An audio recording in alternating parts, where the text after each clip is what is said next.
नमस्कार। अजय चतुर्वेदी। आज हम बात भारतीय खेलों की करेंगे, भारतीय खेल की दुर्दशा पर करेंगे।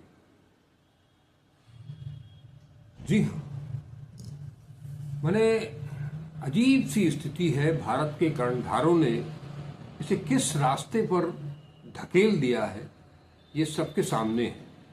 पर न कोई बोलने वाला है, न सुधार की खबर लेने वाला है। देश के राजनीतिक हालात ही बदतर नहीं हुए, बल्कि हर क्षेत्र में हम दिन ब दिन अर्श से फर्श की ओर गिरते चले जा रहे हैं। बात अगर खेल जगत की जाए तो चाहे हॉकी हो, फुटबॉल हो, कुश्ती हो, volleyball, handball, squash, tennis, table tennis या क्रिकेट की, सबकी दशा दयनीय है। शुरुआत अगर क्रिकेट से करें, क्योंकि इस देश ने एक तरह से ये मान लिया है कि क्रिकेट ही उसका राष्ट्रीय खेल है। लिहाजा सबसे ज्यादा लोकप्रिय खेल क्रिकेट है और सबसे ज्यादा पैसा इस क्रिकेट पर ही बरसाया जा रहा है। कुबेर का खजाना हो गया है बीसीसीआई। वो बीसीसीआई जो एक किसी जमाने में राजे रजवाड़ों की खैरात पर चला करता था। राजे रजवाड़े जमींदार अगर पैसा न दें, टीम का खर्चा न उठावें, तो भारतीय टीम विदेशी दौरों पर नहीं जा पाती थी। लेकिन आज अपने कुबेर के खजाने की बदौलत अंतर्राष्ट्रीय क्रिकेट परिषद आईसीसी पर भी एक तरह से कब्जा बना रखा है, वो क्रिकेट। बात करते हैं क्रिकेट की। क्रिकेट को बढ़ावा देने के लिए 2008 में इंडियन प्रीमियर लीग आईपीएल की शुरुआत हुई। यह प्रतियोगिता भारतीय क्रिकेट कंट्रोल बोर्ड ने शुरू की। T20 प्रारूप में खेली जाने वाली फटाफट या तमाशा क्रिकेट का हिस्सा है। इससे देश के विभिन्न राज्यों, केंद्र शासित प्रदेशों और बहुराष्ट्रीय क्रिकेटरों का सहयोग होता है, सहभाग होता है। इसकी शुरुआत बीसीसीआई सदस्य ललित मोदी ने की। दुनिया के सभी खेलों की लीग आधारित प्रतियोगिता में इसे 6वां स्थान प्राप्त है।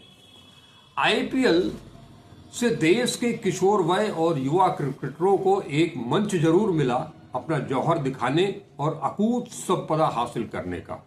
लेकिन इस आईपीएल ने, इस T20 क्रिकेट ने वास्तविक क्रिकेट का सत्यानाश कर दिया।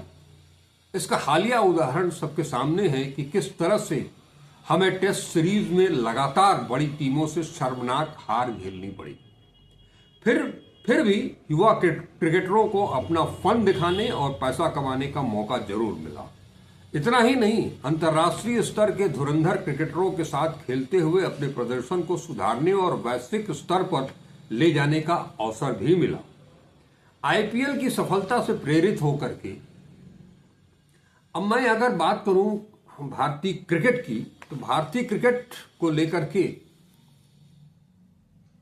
अभी आज ही मैं सुन रहा था, उत्तर प्रदेश के एक जाने माने क्रिकेट हस्ती जो वर्षों तक उन्होंने क्रिकेट की सेवा की, उत्तर प्रदेश क्रिकेट की सेवा की, सेंट्रल जोन क्रिकेट की सेवा की, Uttar Pradesh cricket selection committee में के मुख्य कर्ता धर्ता रहे, टीम के कोच भी रहे, अशोक बॉम्बे साहब। उनको मैंने सुना, उनसे एक बातचीत हो रही थी। वो आज बहुत दुखी हैं। वो उत्तर प्रदेश की क्रिकेट को लेकर के बहुत दुखी हैं। उत्तर प्रदेश क्रिकेट प्रबंधन को लेकर के वो बहुत दुखी हैं कि किस तरह से उत्तर प्रदेश के क्रिकेटर्स का हौसला मिटाया जा रहा है, उन्हें तोड़ा जा रहा है। दूसरे राज्यों से खिलाड़ियों को बुला करके रणजी की टीम में शामिल करके या बाकी जो प्रतियोगिताएं हैं, वो चाहे T20 की हो, चाहे माने सफेद बॉल और लाल बॉल से जो भी प्रतियोगिताएं हो रही हैं, उन सभी में बाहर से खिलाड़ियों को बुलाया जा रहा है। ये वही उत्तर प्रदेश है उत्तर प्रदेश के साथ कभी बीसीसीआई की तरफ से या बड़े खिलाड़ियों, स्टार खिलाड़ियों की तरफ से वो सौतेला व्यवहार वो भी हमने देखा है। वो राजेंद्र सिंह हंस हो, उस जैसा स्पिनर कम मिलेगा। गोपाल शर्मा हो, ये वही गोपाल शर्मा हैं जिन्हें न्यूजीलैंड दौरे पर जाना चाहिए था, स्टैंड बाई में ये थे, लेकिन इनकी जगह सुनील मनोहर गावस्कर ने मुंबई से रवि शास्त्री को बुलाया। एक ऑफ स्पिनर की जगह एक लेफ्ट हैंड बॉलर को बुला करके उसे अंतर्राष्ट्रीय दर्जे तक पहुंचा दिया। वो उन्होंने अंतर्राष्ट्रीय क्रिकेट में उनका बहुत बहुमूल्य योगदान रहा है। वो इंडियन क्रिकेट टीम के कोच रहे हैं, लेकिन जिस समय रवि शास्त्री को सब मौका दिया गया, क्या उस वक्त गोपाल शर्मा को अगर मौका दिया जाता तो गोपाल शर्मा का कद इस काबिल था कि वो भी अंतर्राष्ट्रीय क्रिकेट में अपना नाम स्वर्ण अक्षरों में अंकित करा सकते थे, लेकिन ऐसा हुआ नहीं। मेरे पास कोई पुष्ट जानकारी नहीं है, लेकिन तब भी यह कहा गया था कि गावस्कर ने गोपाल शर्मा को मुंबई आने का दावत दिया था, लेकिन वो नहीं गए और उनका क्रिकेट करियर जिस मुकाम को हासिल करना चाहिए था वहां तक पहुंच नहीं पाया। वो बहुत दुखी हैं, स्वाभाविक है दुखी होना। राजनीतिक हस्तक्षेप से भी वो दुखी हैं। वो कहते हैं कि पहले भी जो भी सत्ता में रहा वो उसका अपना एक कॉकस बना रहता था, लेकिन आज वो स्थिति कहीं ज्यादा बदतर हो गई है। ये सब कुछ मेरे जैसे लोगों ने भी भोगा है, भुगता है। इसलिए जब कोई इस स्तर का खिलाड़ी ऐसी बातें करके वो दुखी हो। दरअसल बॉम्बे साहब को की नाराजगी, उनका दुख ये भी है कि आज जो टीम चुनी जा रही है उसमें राजनीतिक हस्तक्षेप है, उद्योगपतियों का हस्तक्षेप है, खिलाड़ी आयातित करने पड़ रहे हैं, लेकिन अपने प्रदेश के, अपने सूबे के खिलाड़ियों को मौका नहीं मिल रहा है। ये आज कोई नई बात नहीं है। इस प्रदेश के जो आका रहे हैं क्रिकेट के, उस जमाने में भी थे जब भारतीय क्रिकेट टीम के एक बेहतरीन ऑलराउंडर मनोज प्रभाकर जैसे गेंदबाज को यहां का सेलेक्टर ये कहता है कि उनकी गेंदें टेढ़ी होती है, वो स्विंग को नहीं समझ पा रहे हैं, सीम को नहीं समझ पा रहे हैं, तो वो गेंद टेढ़ी हो गई। मनोज प्रभाकर को उत्तर प्रदेश छोड़कर के जाना पड़ा। सुरेश रैना को नाराजगी झेलनी पड़ी। यानी कितने लोग हैं। आज की तारीख की अगर बात करें तो सूर्य कुमार यादव, रवि बिश्नोई, यशस्वी जायसवाल, सरफराज खान,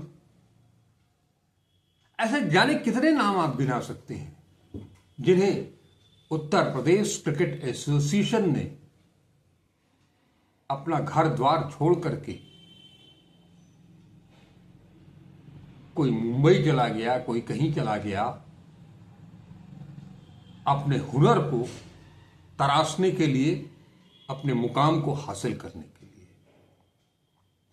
क्रिकेट जगत की बात करेंगे, बनारस की बात कर ले जब से मैंने होश संभाला है तब से लेकर के आज तक वाराणसी क्रिकेट एसोसिएशन में एक शख्स सचिव पद पर विद्यमान है, काबिज है, नाम है जावेद अख्तर। अब तो यूपीसीए के डायरेक्टर भी बन गए हैं। खेल के नाम पर आज जो 70 और 80 के दशक में जो खेल दिखाई देते थे वो खत्म हो चुका है। बनारस क्रिकेट की बात करेंगे तो यहां कोचिंग के लिए क्रिकेट में स्वर्गीय नीरू कपूर साहब जैसा कोच था, बाबू तैलंग थे, जीआर गोयल थे। आज की स्थिति यह है कि किसी भी खेल का, क्रिकेट ही नहीं, किसी भी खेल का कोई स्थायी कोच नहीं है। और यह स्थिति केवल क्रिकेट की नहीं है। आप सबको यहां पर फिर से याद दिलाना चाहूंगा कि जब कांग्रेस की सरकार में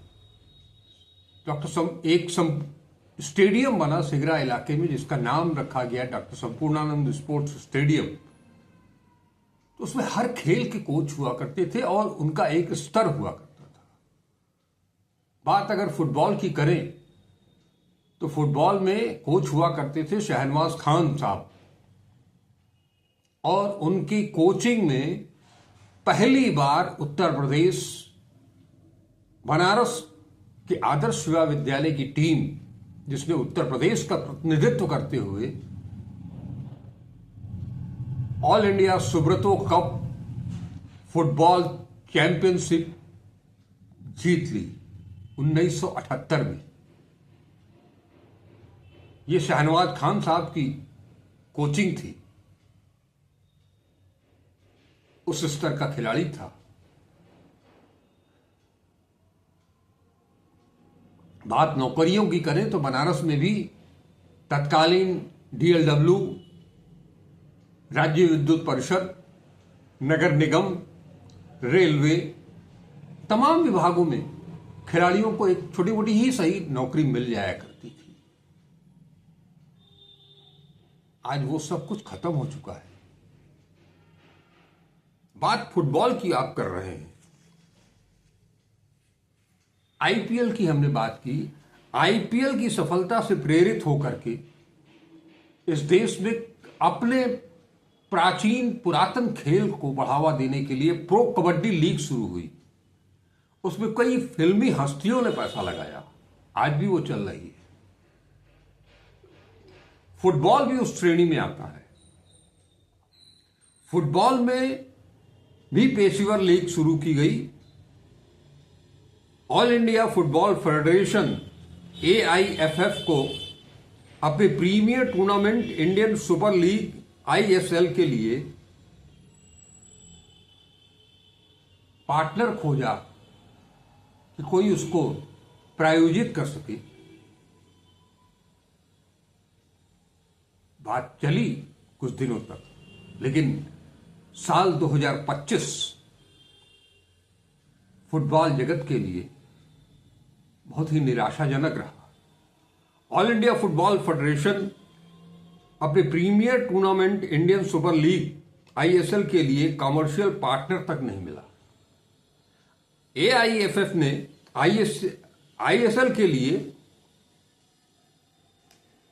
रिक्वेस्ट फॉर प्रपोजल जमा करने के लिए 7 नवंबर की तिथि तय की थी, लेकिन नेशनल फेडरेशन के ऑफर को किसी ने बोली नहीं लगाई, कोई आगे नहीं आया। लिहाजा देश की इस टॉप फुटबॉल लीग के भविष्य पर ही सवालिया निशान खड़ा हो गया। हालांकि AIFF ने अपना प्रयास जारी रखा है, निवेशकों को लाने को वो निरंतर प्रयासरत है, लेकिन अभी तक कुछ हासिल नहीं हुआ। दरअसल ये स्थिति तब आई है जब commercial rights holder football sports development limited FSDL का करार 8 दिसंबर को खत्म हो गया। हालांकि रिलायंस समूह की कंपनी FSDL ने इस संविदा को आगे बढ़ाने में दिलचस्पी जरूर दिखाई, मगर कुछ दिनों के बाद वो भी पीछे हट गई। लिहाजा भारतीय फुटबॉल क्लबों और खिलाड़ियों के लिए बड़ा संकट पैदा हो गया है। इधर बीच इस संकट को देखते हुए भारतीय फुटबॉल क्लबों मोहन बागान और ईस्ट बंगाल में से एक, मोहन बागान और ईस्ट बंगाल का नाम ले लीजिए, इस पूरे देश में इतना पुराना क्लब फुटबॉल का, जिसने फुटबॉल को जीवंत कर दिया था पूरे देश भर में। देश के कोने कोने में इन दोनों क्लबों के प्रेमी, प्रशंसक हर जगह मिल जाते थे। कभी कभी तो इन प्रशंसकों के बीच ठीक उसी तरह से गहमागहमी, वाद विवाद, नोकझोंक होती थी जैसे आज भारतीय जनता पार्टी और कांग्रेस को लेकर के होती है। उनमें से एक ईस्ट बंगाल ने प्रधानमंत्री नरेंद्र मोदी से गुहार लगाई, गत माह 20 नवंबर को पत्र लिखा और उस संकट से निजात दिलाने को हस्तक्षेप करने की अपील की। संकटग्रस्त भारतीय फुटबॉल को जीवन देने की दरख्वास्त की। राष्ट्रीय दैनिक जनसत्ता के अनुसार इस बंगाल ने अपने पत्र में भारतीय फुटबॉल के गौरवशाली इतिहास का भी उल्लेख किया है। बताया है कि बेहतरीन अतीत वाली भारतीय फुटबॉल आज फीफा रैंकिंग में 142वें स्थान पर पहुंच गई है। वो भारतीय फुटबॉल जो 1951 और 1962 में एशियाई खेलों का स्वर्ण पदक विजेता रही, 1970 में भी कांस्य पदक जीता। इसके विपरीत आज ये हाल है। भारतीय football team Asia cup qualifier round में 183वीं रैंक वाले बांग्लादेश से भी हार जाती है। इस बीच फुटबॉल, जैसा बताया जा रहा है कि फुटबॉल को प्रमोशन या तमाशा बनाने के लिए लियोनल मेसी को भारत आमंत्रित किया गया, जिस पर तकरीबन 150 से 200 करोड़ रुपए खर्च किए गए। इसमें लॉजिस्टिक, प्रोडक्शन, सुरक्षा आदि भी शामिल है। 13 से 15 दिसंबर के बीच मेसी यहां आए। इससे 10-20 करोड़ की आमदनी का कयास लगाया गया था। कोलकाता, हैदराबाद, मुंबई और दिल्ली में लगभग 2-3 लाख लोगों ने टिकट खरीदा था। कोलकाता में क्या कुछ हुआ बताने की जरूरत नहीं है। आपको यह भी बता दूं कि इसके पूर्व 2008 और 2017 में डिएगो माराडोना को भी बुलाया गया था। उन्होंने एक प्रदर्शन मैच, चैरिटी मैच खेला। इसका भारतीय क्रिकेट को, भारतीय फुटबॉल को हासिल क्या हुआ? मैं बड़े बड़े खिलाड़ियों के, अंतर्राष्ट्रीय खिलाड़ियों को आमंत्रित करने का विरोधी नहीं हूं, मैं उसका विरोध कर भी नहीं रहा हूं। लेकिन अगर इन खिलाड़ियों को आप अपने देश में बुलाते हैं, आमंत्रित करते हैं, तो एक तमाशा के अलावा यह भी विचार करना चाहिए कि इन खिलाड़ियों से हम भारत के फुटबॉल को क्या दे सकते हैं, क्या दे रहे हैं।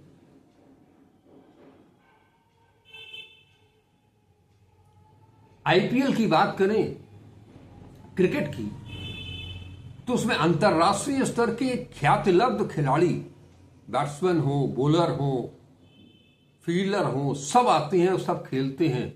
तो भारतीय खिलाड़ियों को भी, युवाओं को, किशोरों को उनके साथ खेल करके अपना स्तर ऊपर उठाने का एक मौका मिलता है। लेकिन चाहे वो रोनाल्डो हो, चाहे वो मेसी हो, इनको बुला करके आपने क्या पाया?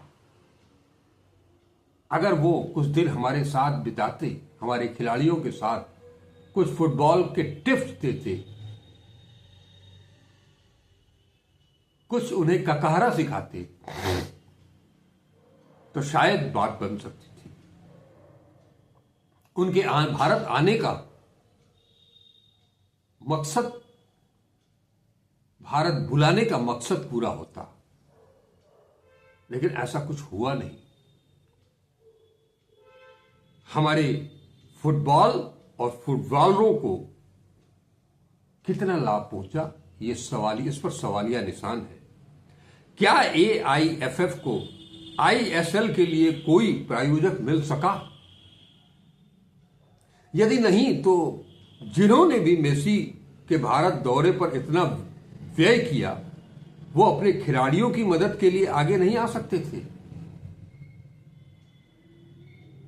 इसका अगर हम समापन करें, हम एक सवाल पूछना चाहेंगे। नेता प्रतिपक्ष राहुल गांधी मेसी से मिले तो क्या भारतीय फुटबॉल के विकास के मुद्दे पर कोई बातचीत हुई? फुटबॉल के विकास के मुद्दे पर अगर नहीं बातचीत हुई तो ये तमाशा क्यों? हैदराबाद में क्या रेवंत रेड्डी से कोई बातचीत हुई? अगर नहीं तो ये तमाशा क्यों? मैं राहुल गांधी की बात इसलिए कर रहा हूं कि राहुल गांधी खुद एक खिलाड़ी है, ब्लैक बेल्ट कराटे चैंपियन है, अच्छे तैराक हैं। कम से कम ये तमाशा जो हुआ उसको करने से उसके पीछे एक सोच होनी चाहिए थी कि इससे, इस तमाशे से भारत को मिल क्या रहा है। खेल को तमाशा न बनाइए। खेल और खिलाड़ियों के विकास के लिए, उनके उत्साहवर्धन के लिए आगे आइए। मैं कांग्रेस को प्रायोजक बन करके या आर्थिक तौर पर मदद करने की बात नहीं कर रहा हूं, लेकिन वो, उनके पास अंतर्राष्ट्रीय, राष्ट्रीय और अंतर्राष्ट्रीय दोनों स्तर पर ऐसा कुछ है जो वो भारत के खेल को बढ़ावा दे सकते हैं, फर्श से अर्श तक ले आ सकते हैं। और फुटबॉल हो, क्रिकेट हो, टेनिस हो, लॉन टेनिस हो, बास्केटबॉल हो, वॉलीबॉल हो, उन सब पर एक योजना बन सकती है उनके उद्धार के लिए, उनके विकास के लिए। लेकिन सत्ता पक्ष हो या विपक्ष हो, इस तरफ शायद किसी का नाम, किसी का ध्यान है नहीं। लिहाजा एक निराशा तो पैदा होती है। और अंत में एक चीज, खेलों का विकास और खिलाड़ियों का विकास तब तक संभव नहीं हो सकता है जब तक खेल संघों पर राजनीतिज्ञों का दबदबा रहेगा। हमारे यहां एक राजीव शुक्ला है, मैं जब से सुन रहा हूं तब से वो BCCI के किसी न किसी पद पर बने रहते हैं। क्या कंट्रीब्यूशन है राजीव शुक्ला का? या कभी BCCI के चेयरमैन रहे और ICC उनके हाथ में है। जय शाह तमाशा बना करके पैसा बटोर सकते हैं, लेकिन खेल और खिलाड़ी के उन्नयन के लिए जय शाह का क्या योगदान है? खेल को खेल रहने दीजिए, उसे बढ़ाने के लिए कुछ ठोस योजना बनाइए और उसे मूर्त रूप दीजिए। खेलों के मैदान खत्म होते जा रहे हैं, कोच आपको मिल नहीं रहे हैं।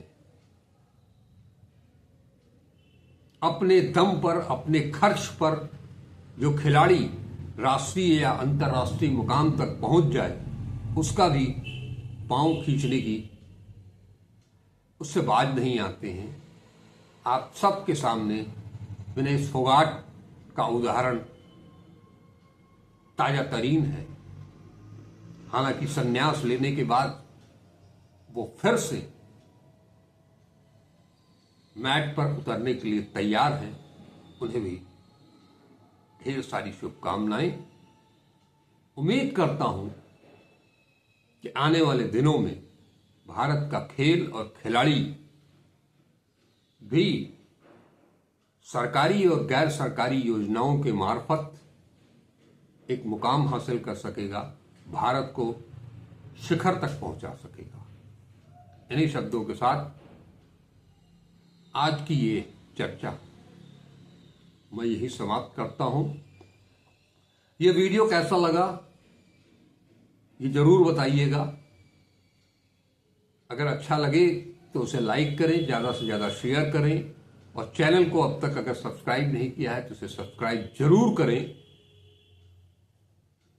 क्योंकि ये एक ऐसा चैनल है जहां पर केवल राजनीति नहीं, अन्य कई विषयों पर हम बात करते हैं। नमस्कार, अजय द्विवेदी।